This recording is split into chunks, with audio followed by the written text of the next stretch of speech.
Sandra, amigos capitalinos, continuamos con más información y es que las mujeres son muy importantes en la historia de México y del mundo también.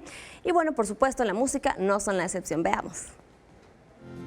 La historia de la música está llena de grandes intérpretes que han marcado la historia, muchos de ellos mujeres, y quienes fueron relegadas, como el caso de Clara Wieck, esposa de Schumann, quien tocaba el piano y se dice compuso la mayoría de las obras de su esposo, y tuvo que permanecer en anonimato. Afortunadamente, el tiempo y talento han sabido colocar a las mujeres en lugares emblemáticos de la música, como Janis Joplin y Patti Smith, quienes iniciaron un movimiento de contracultura en los años 60. Hoy en día la música se ve envuelta por el talento femenino, y nuestro país no es la excepción. Voces como las de Lola Beltrán, Eugenia León, Lila Downs, Eli Guerra, Julieta Venegas, entre otras, así como la directora de orquesta Alondra de la Parra, le han dado otra visión a los sonidos. A mí me gusta, por ejemplo, que haya siempre hombres y mujeres, ¿no? en los conjuntos. Por ejemplo, aquí somos 2 hombres, 2 mujeres.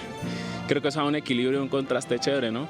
La industria de la música es representada por un gran número de mujeres, quienes llevan sus sonidos a todos los continentes. Con imágenes de Jonathan Ramos, Mariana Sánchez, 21 Noticias.